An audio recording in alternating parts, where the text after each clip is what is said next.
Hey, all, Michael Lunsford here, Citizens for a New Louisiana, and we've been doing these interviews on who's going to be on your ballot November the 3rd. Today I have with me a man who really needs no introduction. It's Senator Bill Cassidy, and he's here to talk to us about his candidacy and his accomplishments over the last few years. And one of the things I wanted to just kind of get out of the way right away was there's been this chatter about vaccines and such in the local, I don't know, that's kind of the thing people are talking about because of the COVID is coming up. And so tell me, what's the situation right now, do you know, with the vaccines? I know you're in medical, so what does that look like?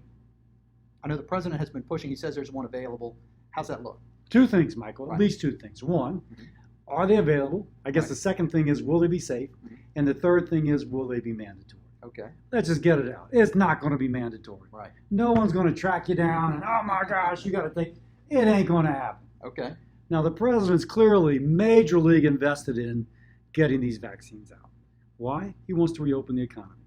He wants to keep the nurses, the doctors, the lab techs, the med techs, etc., from being infected in the hospital. And he wants to make sure if somebody's in a nursing home, they don't die in that nursing home from coronavirus. The president's been pushing it. They're going to be safe. They're going to be effective. There's at least three different ways we know that. One of them is the Food and Drug Administration. One of them is an independent safety board, independent of the government, independent of business. And the other is the business itself. If they don't like the vaccine, they're not going to risk their reputation. That's right. But the president knows that the economy won't reopen until people are comfortable. They can go to a ball game, sit next to somebody, and not get infected. Right. By the way, have you noticed? The president hates masks. Yeah. And so I think he's hoping that people don't have to wear masks either. Lastly, it will not be mandatory. Okay. There's this kind of chatter out there that it might be mandatory. Not going to be mandatory. Kind of like the flu shot. Right. You take the flu shot, you don't take the flu shot. I take the flu shot. But if somebody don't want to take the flu shot, my brother doesn't take the flu shot. It's not going to be mandatory. It's going to be, though, what you take if you think it's going to reduce your risk of getting infected. Right. Now, adding to that, it's not mandatory. However, there's a rumor out there, or we've seen in places where, well, the mask isn't mandatory, but if you want to come in our store, you have to wear one. So what are the rules around that? Is the government going to not mandate, but punish people who don't take the vaccine? Absolutely not.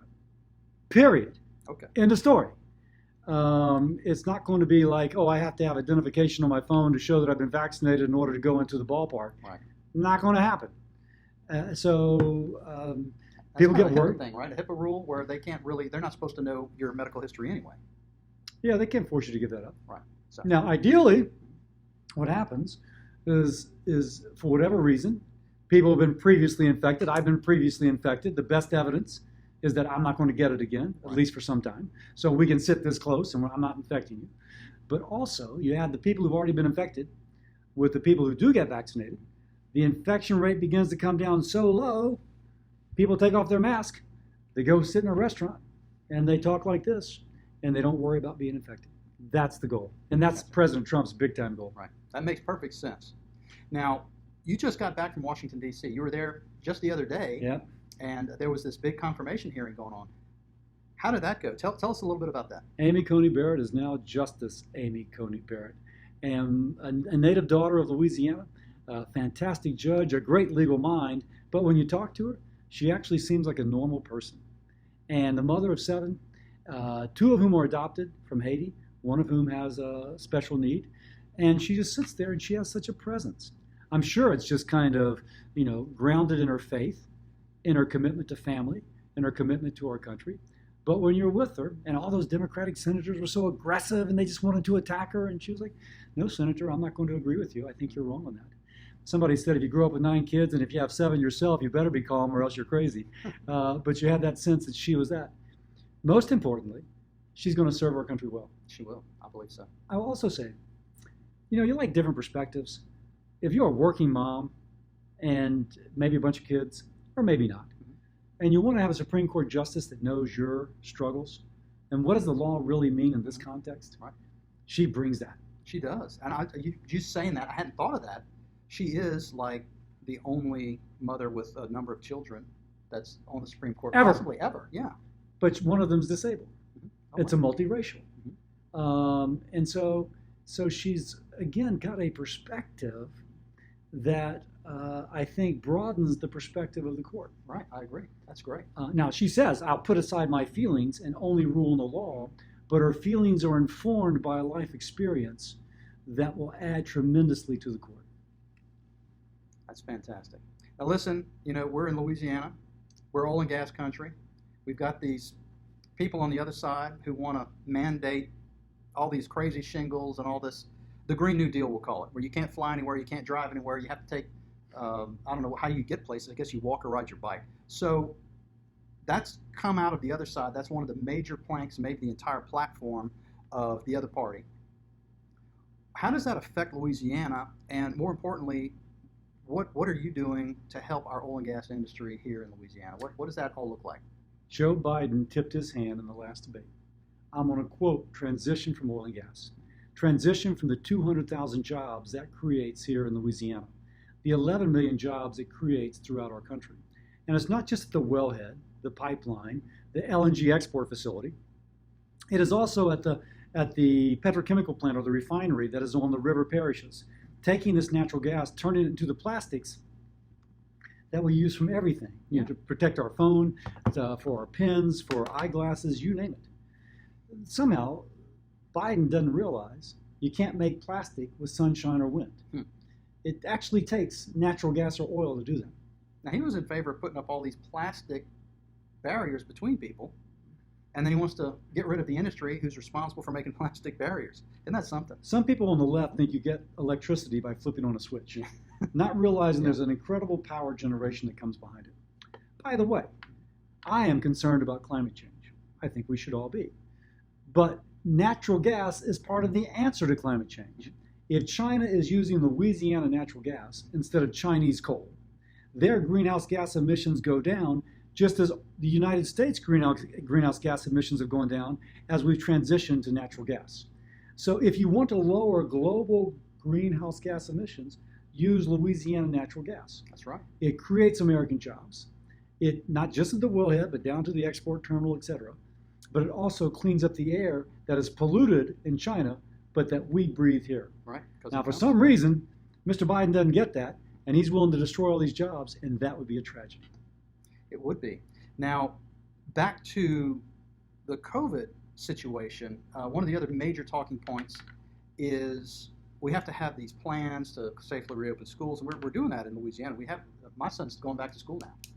But the other side seems to think there's not a plan. Or what's going on with all of that, all of the rules for COVID that are coming down from the federal government, down to the state, down to the local? So it is clear. The federal government, the CDC, doctors, the pediatrics are all saying we should reopen schools. That the risk of a child missing out a year of education, for their almost extremely low risk of having problems from coronavirus, their very low risk of even being infected and spreading it to other people, it's not worth it. We need to reopen those schools. Now, of course, the president gets lambasted, but if you look at the price a child is paying when she's 5 years old to miss that year of school,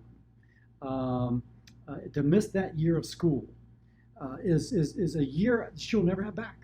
When you're 5, your brain just absorbs like sponge absorbs water, but you miss it when you have almost no risk of being infected. Right.